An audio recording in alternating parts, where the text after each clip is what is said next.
சக்தி என்று ஓதிடுவே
சக்தி என்று ஓதிடுவே புவினையாகுமே தந்தருள்வாய் மனமே புவினையாகுமே தந்தருள்வாய் மனமே ஓம் சிவ சக்தி என்று ஓதிடுவே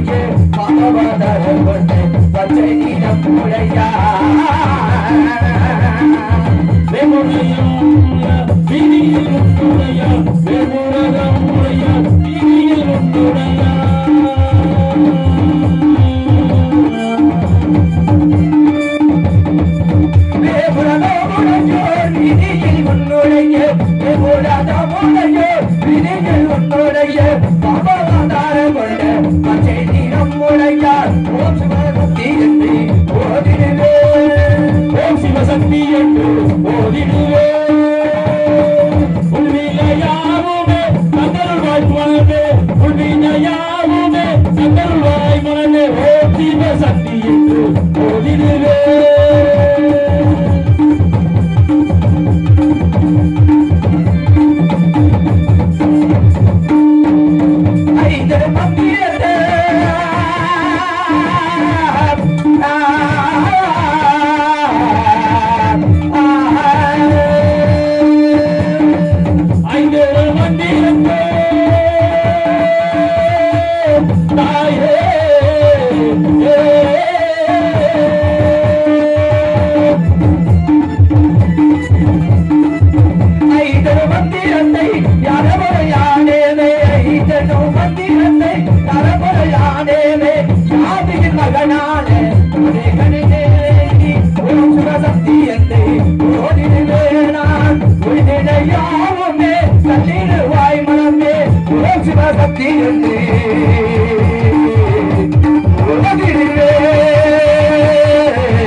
தாய்மார்களே காலையில் கார் சென்று மாலையில் வீடு திரும்பும் எனது அருமை விவசாய குடிமக்களே உங்கள் அனைவருக்கும் இது ஆதி பரமேஸ்வரருக்கும் அன்னை பார்வதி தேவிக்கு பிறந்த பாலகன் காட்டுலகில் முடி சாய்த்த வணக்கம் வணக்கம் வணக்கம் வணக்கம்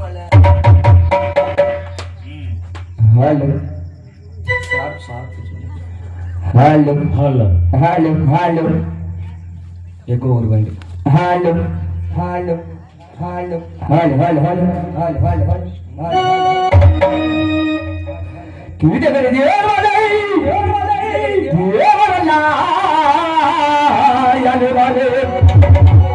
முதியவரி சோழவிலே கண்டவேலையா முகதாரோரையா முருகா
இருந்தாலும் இந்த அம்மன் ஆமனை வினிக்க வெட்டி அதன் பிறகு என்னுடைய கதை தூகாசப்படுகிறேன். அம்மா தாக்கி உன்னை நாட்டி உன்னை ஓட்டி உன்னை தேடி வருகிறேன். சிந்தை பாலகனை காத்து அருள வேண்டும் அம்மா தாயே. அபய குரல் கொடுக்க அத்தகைய ஓடி வரும் எங்கள் சமயபுரத்து ஆத்தா எங்கள் அருள்மிகு சன்னதிக்கு ஒரு முறை வந்தாலே துன்பமில்லாத மாட்டா எங்கள் அருள் சன்னதிக்கு ஒரு முறை வந்தாலே துன்பமில்லாத மாட்டா ஓம் சக்தி ஓம் சக்தி ஓம் சக்தி ஓம் சக்தி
இருந்தாலும் என்னுடைய நன்றி பேரு ஆதி பரமேஸ்வரன், என்னுடைய தாயார் பேரு பார்வதி தேவி, என்னுடைய சிறுமானு 84 லட்சம் விராசிக்கும் தட்டப்பன நகர்வன நீந்துவன ஊர்வன என்று சொல்லப்பட்ட 84 ஜீவராசிக்கும் என்னுடைய தந்தை சிவருமானு பரியலுக்கு செல்வது வழக்கமாகும். அப்படி இருக்க ஒரு நாள் தினத்தன்று என்னுடைய தந்தை சிவருமானு 84 ஜீவராசிக்கும் விடாமல் சரியாக பரியலுக்கு சென்று விட்டார்கள்.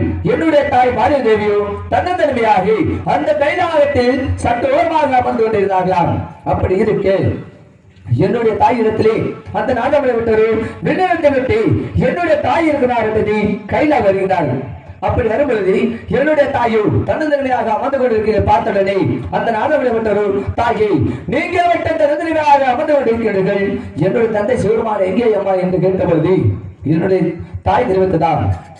எப்படி என்றால் அண்ணா ஒரு தந்தை சிவருமானு 84 ஜீவராசிக்கும் ஒட்டுவிடாமல் சரியாக பதிலுக்கு சென்று விட்டார்கள் அண்ணா என்று என்னுடைய தாய் தெரிவித்தார்களாம். இருந்தாலும் என்னுடைய தாயிடத்திலே அந்த நாடகம் விட்டவரும் மீண்டும் கலகத்தை ஏற்படுத்தினார்களாம். எப்படி என்றால் தாயே நீங்களும் தன்னந்தனிமையாக இந்த கைலாயத்தை சட்ட ஓரமாக அமர்ந்து கொண்டிருக்கின்றீர்கள், என்னுடைய தந்தை சிவருமானு 84 ஜீவராசிக்கும் ஓடோடாமல் சரியாக படி அளந்து வருகின்றார்களா இல்லையா என்று சோதித்து பார்க்க வேண்டும் தாயை என்று என்னுடைய தாயிடத்தில் கேட்கின்றார்கள். அப்பொழுது என்னுடைய தாய் கேட்கின்றது, அண்ணா என்னுடைய கணவரை சோதிப்பது என்றால் எவ்வாறு சோதிப்பது என்று கேட்கும் பொழுது அந்த நாதமணி ஒட்டரு மீண்டும் தெரிவிக்கிறார்கள். எப்படி என்றால், உன்னுடைய கணவரை சோதிக்க வேண்டும் என்றால் நீயும் ஒரு சிற்றமைப்பை கொடுத்தி தங்க சிமிழி போட்டு அழுத்தி தன்னுடைய முந்தாய் செயலை முடிந்து வைத்துக் கொண்டிருந்தால் அந்த சித்தர்களுக்கு அன்னவரும் எப்படி பணியாந்து வருவார் தாய் என்று சொல்லிவிட்டு மீண்டும் விண்ணுலக சென்று விட்டார்கள்.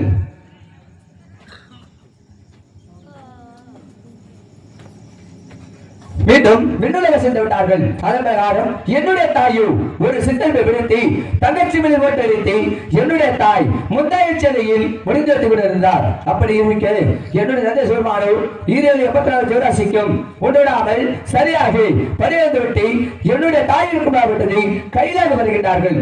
அப்படி வருவது என்னுடைய தாயும் சாமி வாருங்கள் அமருங்கள் என்று அன்போடு வரவழைத்ததார். இருந்தாலும் என்னுடைய தந்தை வந்தது வராதமாக என்னுடைய தாயோ சாமி நீங்களும் 84 ஜீவராசிக்கும் ஒன்றுவிடாமல் சரியாக படி அளந்து வந்தீங்களா இல்லையா என்று என்னுடைய தாயிடத்திலே என்னுடைய தந்தையிடத்திலே என்னுடைய தாய் கேட்கின்றார்கள். அப்பொழுது என்னுடைய தந்தை தெரிவித்தார்களாம். எப்படி என்றால், தேவி உனக்கு சந்தேகம், நானும் 84 ஜீவராசிக்கும் ஒன்றுவிடாமல் சரியாக படி அளந்து வந்த தேவி என்று என்னுடைய தந்தை தெரிவிக்கின்றார்கள். அப்படி இருக்க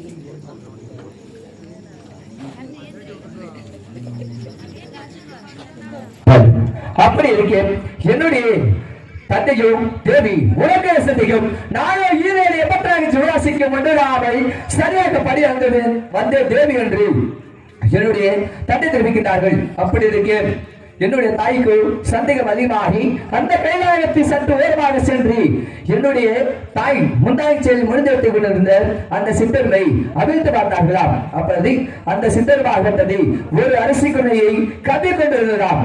என்னுடைய தாய் முகமாகப்பட்டது கருவி சோர்ந்து அந்த கைலாயத்தை சற்று ஓரமாக அமர்ந்தார்களாம். அப்பொழுது என்னுடைய தந்தையோ தேவி என்னோட ஆச்சரியமாக இருக்கின்றது, என்றைக்கும் இல்லாத ஒரு முகமாகப்பட்டது இன்றைக்கு வாட்ட முகமாக இருக்கின்றது, ஏனம்மா என்று கேட்க என்னுடைய தாய் தெரிவித்தார்களாம். எப்படி என்றால், சுவாமி என்னுடைய கணவர் என்று கூட பாராமல் தாங்களே சோதித்து விட்டேன், அதனாலே என்னை மன்னித்து தள்ள வேண்டும் சுவாமி என்று என்னுடைய தாய் தெரிவித்தார்களாம். என்னுடைய தந்தை மறுத்தை, தேவி உனது கணவர் என்று கூட பாராமல் என்னையே சோதித்து விட்டாய், அதனாலே நீயும் இல்லற மறந்து இருவரம் ஒன்று காஞ்சிபுரமில்லை கம்மா நதிக்கு வரமாக ஆடாமரம் சென்று 12 வருடமாக தர்மபுரி செல்வாய் தேவி என்று என்னுடைய தந்தை தெரிவித்தார்களாம். அப்படி இருக்கு என்னுடைய தாயோ மறுத்தி, சுவாமி நானே ஒரு பெண்ணானவள், நானோ 12 வருடமாக தர்மபுரி செல்வதாக இருந்தால் எனக்கு யாராவது துணையாக வர வேண்டும் சாமி என்று என்னுடைய தாய் கேட்டார்களாம். அப்படி இருக்கு என்னுடைய தந்தை தெரிவித்தார்களாம். தேவி அப்படி என்றால் நமது மூத்த மகன் கணவனை அழைத்து செல்வாய் தேவி என்று என்னுடைய தந்தை தெரிவித்தார்களாம். சாமி அண்ணவனோ சித்தி புத்தி என்று சொல்லப்பட்ட 2 புத்திகள் உண்டு. அது மட்டுமில்லாமல் அண்ணவனோ ஆத்தங்கரையிலும் குளத்துக்கரையிலும் வந்து கொண்டிருக்கின்றான். எனக்கு அண்ணவனோ சரியாக காவல் புரிய மாட்டான் சாமி என்று என்னுடைய தாய் மறுத்து விட்டார்களாம். இருந்தாலும் அப்படி என்றால் நமது இளைய மகன் வடி வேலனை அழைத்து செல்வாய் தேவி என்று என்னுடைய தாயிடத்திலே என்னுடைய நன்றி மீண்டும் தெரிவித்தார்களாம். என்னுடைய தாயோ மீண்டும் மறுத்து, சாமி அண்ணவனுக்கு வள்ளி தெய்வாறு என்று சொல்லப்பட்ட 2 மணிமார்கள் உண்டு. அது மட்டுமில்லாமல் அண்ணவனு குன்று எடுக்கும் இடமெல்லாம் குமரனாக அமர்ந்து வருகிறான். அந்த குன்று கோடி கொண்டாடி வரும் 10 கோடி மக்களுக்கு பாவத்துக்காளாகி விடுவோம் சாமி என்று என்னுடைய தாய் மீண்டும் மறுத்து விட்டதாம். அப்பொழுது என்னுடைய தந்தைக்கு சிந்தனை அதிகமாகி அந்த கைலாயத்தை சற்று ஓரமாக அமர்ந்தார்களாம். அப்பொழுது சிந்தித்துக் கொண்டிருக்கும் பொழுது என்னுடைய தந்தையாகப்பட்டது நெட்டி வேர்வையாகப்பட்டது கொட்ட தொடங்கியதாம். அந்த நெட்டி வேர்வையை வலிக்கு வீசினார்களாம். கானகத்தில் ஒரு சத்தம், வனத்தில் ஒரு சத்தம் விழுந்ததாம். வனத்தில் அவதரித்தினால் வனங்காத்தான் என்றும், கானகத்தில் அவதரித்தினால் எனக்கு காத்தவர் என்று பேரவத்தை வைத்தேன். தேவி என்னவனை தூக்கி செல்வாய். என்னவனை தூக்கி சென்று காஞ்சிபுரம் வெள்ளை கம்பால் அடிக்கிறவருமாக அலாமரத்துக்கு அருகில் தொட்டில் கட்டி போட்டு விட்டு நீயோ 12 தாமரைய செல்வாய் தேவி என்று என்னுடைய தந்தை சொல்லிவிட்டு மீண்டும் அடியெடுத்து சென்று விட்டார்கள். அதுபோல என்னுடைய தாயோ என்னை மார்பதில் தோல்வதில் தூக்கி சென்று அந்த காஞ்சிபுரம் வெள்ளை கம்மான் அதிக்கிறவருமாக அலாமரத்துக்களில் தொட்டி கட்டி விட்டு என்னுடைய தாயாகப்பட்டதை தாமரை சென்று விட்டார்கள். அப்பொழுது அப்படியாகி அந்த கங்கை நதி நோக்கி 7 வெள்ளிமார்கள் வந்து குளிர்ச்சி விளையாடி விட்டு என்னுடைய தாய் இருக்கிறார்விட்டது கையிலாக வருகின்றார்கள். அப்படி வரும் பொழுது என்னுடைய தாயிடத்திலே நானும் அழகு முன்மேற்கொண்டு பார்த்தவுடனே அந்த 7 வெள்ளிமார்களும் தாயே இந்த குழந்தையை எங்களிடத்தில் கொடுத்தால் நாளொரு வண்ணமாக பொழுதோர் மேடையாக வளர்த்து வருகிற தாயே என்று கேட்டார்களாம். அப்பொழுது என்னுடைய தாயாகப்பட்டதை அந்த 7 வெள்ளிமார்களிடத்தில் தூக்கி கொடுத்து விட்டார்கள்.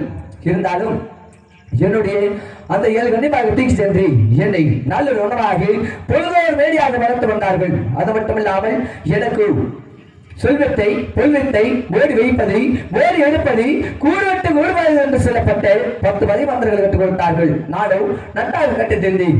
இருந்தாலும் ஒரு நாள் தன்றி அந்த 7 வெள்ளிமார்களும் மகனே பஞ்சவரணம் மகனே பஞ்சவரணம் மகனே பஞ்சம் என்று அழைத்தார்கள். நானும் ஓடி சென்று அம்மா நீங்கள் 7 பேரும் மகனே பஞ்சவரணம் மகனே பஞ்சவரணம் என்று அழைக்கின்றீர்களே என்னை பெற்றெடுத்த தாய் யாரம்மா என்று கேட்டேன். அப்பொழுது அந்த 7 பேரும் தெரிவித்தார்கள். எப்படி என்றால் மகனே நாங்கள் 7 பேரும் உனக்கு வளர்த்த தாய் தான். உன்னை பெற்றெடுத்த தாயை காண வேண்டும் என்றால் நீயும் காஞ்சிபுரம் வெள்ளை கம்மால் அதிகமாக ஆலாவரம் சென்று பார்ப்பாய் மகனே என்று தெரிவித்தார்கள். சரி ஒப்புக்கொண்டு அன்னவரத்திலே சத்தியத்தை பெற்றுக் கொண்டேன். எப்படி என்றால் தாயை கண்ணியமார்களே நான் செல்லும் வழியில் ஏதாவது ஆபத்து நடந்து விட்டால் அம்மா என்று அழைத்தால் நீங்கள் 7 பேர்களை எனக்கு உடனடியாக காப்பாற்ற வேண்டும் அம்மா என்று அன்னவரத்திலே சத்தியத்தை பெற்றுக் கொண்டு ஓடிடே ஓடிடே என்னுடைய தாய் இருக்கிறாகப்பட்டது காஞ்சிபுரம் ஓடிடே பார்க்கும் பொழுது என்னுடைய தாயாகப்பட்டது உச்சி முதல் பார்த்தவரை அந்த காக்கை குரல் எல்லாம் எச்சை செய்து இருந்தது. அப்படி இருக்கு என்னுடைய தாய்க்கு தேவையான ஜலம் எடுக்க வேண்டும் என்று சொல்லி கங்கை யமுனை துங்கபத்ரா என்று சொல்லப்பட்ட பல ஆறுகள் சென்று நானும் ஜலம் எடுத்து வந்து என்னுடைய தாயாகப்பட்டது உச்சி முதல் பார்த்தவரை சுத்தம் செய்து அம்மா தாயை உனது மகன் காத்தவரை வந்திருக்கின்றேன் கண் விழித்து பாரமா என்று கேட்டேன். அப்பொழுது என்னுடைய தாயும் கண் விழித்து கூட பார்க்கவில்லை. எனக்கும் மனம் பொறுக்க முடியாமல் என்னுடைய தாய்க்கு தவத்துக்கு நேராகி ஒரு செங்கிர தண்டாக வளைத்து நின்றேன். அப்பொழுது என்னுடைய தாயாகப்பட்டது 12 தலைமை கொண்டு வந்ததாம். அப்பொழுது என்னுடைய தாயாகப்பட்டது 12 தலைமை கொண்டு வந்த காரணத்தினால் என்னை நெட்டிக்கண்ணால் சுத்தைக்கப்பட்டது. அப்பொழுது அம்மா தாயை என்று அழைந்தேன். அப்பொழுது என்னுடைய தாயாகப்பட்டது அடே பாலகா நீ யாரடா என்று கேட்டது. அம்மா நான் தான் உனது மகன் காத்தவரையில் வந்திருக்கின்றேன் அம்மா என்று என்னுடைய தாயிடத்தில் தெரிவித்தேன். அப்பொழுது என்னுடைய தாயாகப்பட்டது அந்த சுட்ட நெருப்பிலே சாத வரத்தை பெற்றுக் கொடுத்தார்கள். இருந்தாலும் மகனை காத்தவரையா வந்துவிட்டாயா இன்று முதல் எனக்கு காலை மாலை உச்சி சொல்லப்பட்ட 30 மகனை காத்தவரை என்று தெரிவித்தார்கள். அதுபோல என்னுடைய தாய்க்கு தேவையான பாலுபூஜை செய்ய வேண்டும் என்று என்னுடைய நந்தவனத்துக்கு சென்று பார்த்தேன். அப்பொழுது என்னுடைய நந்தவனத்திலே காலை மாலையில் பார்த்தால் மலர் எல்லாம் அழகாக இருக்கும். காலையில் சென்று பார்த்தால் மலர் எல்லாம் காணாமல் போய்விடும். என்ன ஒரு ஆச்சரியமாக இருக்கின்றது சொல்லி நானும் நந்தவனத்தை சென்று ஒரு மரத்தின் மீது ஏது பார்த்துக் கொண்டிருந்தேன்.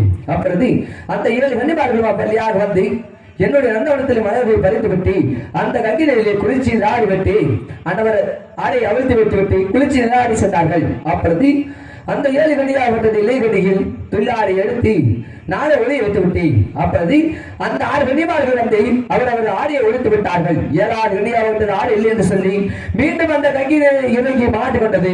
அப்பொழுது அந்த 6 கன்னிமார்கள் சென்று என்னுடைய தந்தை சிறுமானத்தில் முறையிட்டார்களாம்.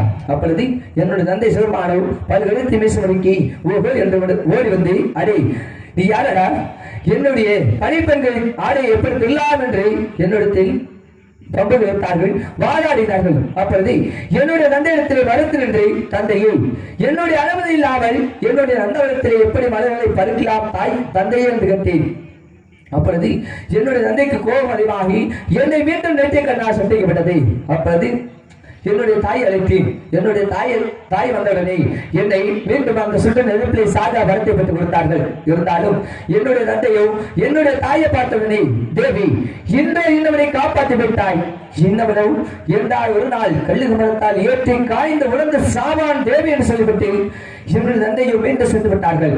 இருந்தாலும் என்னுடைய தாய்க்கு தேவனை பாதுகாப்பு செய்துவிட்டு, அம்மா என்று வெள்ளிக்கிழமை நானும் வேட்டைக்கு சென்று வருகிறேன் அம்மா என்று என்னுடைய தாயிடத்தில் கேட்டு என்னுடைய தாய் தெரிவித்தது, மகனை கத்தமையா நீயோ மூன்று திசை மார்க்கமாக சென்று வா, ஆனால் நீயோ இந்த தென் திசை மார்க்கமாக செல்ல வேண்டாம் மகனை என்று தெரிவித்தார்கள். செல்வி ஒப்புக்கொண்டு தென் திசை மார்க்கமாக சென்றால் என்னதான் நடக்குமோ என்று சொல்லி நானும் தென் திசை மார்க்கமாக சென்று பார்த்தேன். அப்பொழுது அங்கே மாடு மேய்க்க சின்ன செல்வர்கள் 7 பேர் சேர்ந்து ஒரு முட்டவனை பிள்ளையாராக அமர வைத்து பந்தால் அழித்துக் கொண்டிருந்தார்கள். ஆனவனும் அது பொறுக்க முடியாமல் ஐயோ அம்மா அப்பா என்று அழைனான், கத்தினான், கதறினான்.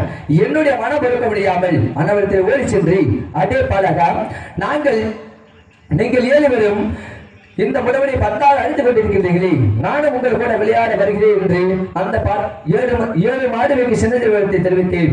அப்பொழுது அந்த மாடுவைக்கு சின்னவர்கள் 7 பேர் சேர்ந்து என்ன தெரிவித்தார்கள் என்றால், நீ விளையாட வருவதாக இருந்தால் நாங்கள் 7 பேர் ஒரு பக்கம், நீ ஒருவன் மட்டும் ஒரு பக்கம் என்று தெரிவித்தார்கள். சரி என்று ஒப்புக்கொண்டு அன்னவரத்தில் பந்தை வாங்கினேன். என்னுடைய காலால் எட்டி உதைத்தேன். அந்த பந்தாகப்பட்டது கண்ணை கெட்டா தூரம் சென்று விட்டது. அந்த பந்தை தேடி 7 சின்னஞ்செல்வர்களும் சென்று விட்டார்கள். அந்த படவனை பச்சை மூங்கில் வெட்டி ஒரு கூடை செய்து கூடை மீது அமர வைத்து என்னுடைய தாய் இருக்கிறார்விட்டது காஞ்சிபுரம் கூட்டி சென்று என்னுடைய தாய் தெரிவித்தது, மகனை கத்தமையா என்னவனை யாரா என்று கேட்க அந்த தென்திசை மார்க்கமாக நடந்து அனைத்து விவரங்களையும் எடுத்து தெரிவித்தேன்.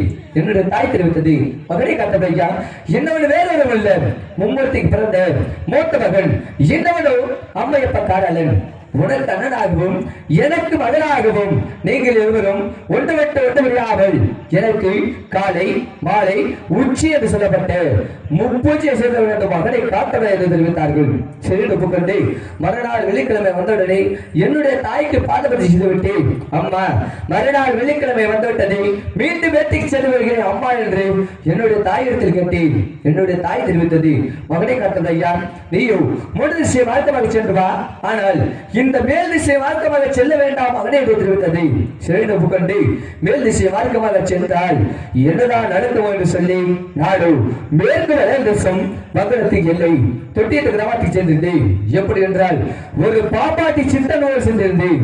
பாம்பாடி சித்தம் போல் சென்று அந்த ஊர் மக்கள் இடத்திலும் நாட்டு மக்கள் இடத்திலும் பாம்புகளை வைத்து வித்தை காட்டினே, விளையாட்டு காட்டினே.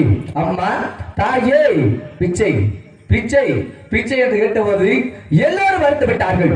எனக்கு கோவதிவாகி வீட்டுக்கு ஒரு பாம்பாக, வீட்டுக்கு ஒரு பாம்பாக, கடைக்கு ஒரு பாம்பாக விட்டு ஏவி பாம்புகள் திரண்டோடு அந்த மக்கள் திரண்டோடி அந்த தொட்டிச்சினாரத்தில் முறையிட்டார்களாம். அந்த தொட்டிச்சினாரும் பல்கெடுத்து மீசு முடுக்கி ஓஹோ என்று ஓடி வந்து, அடே நீ யாருடா, மந்திரத்தில் வரவனான் இல்லை தந்திரத்தில் வரவனான்? அப்படி மந்திரத்தில் வரவனாக இருந்தால் நான் வைக்கும் ஓடுகளை அழைத்து எடுத்து விட்டால் நான் உனக்கு அடிமை, இல்லை என்றால் நீ எனக்கு அடிமை என்று தெரிவித்தான்.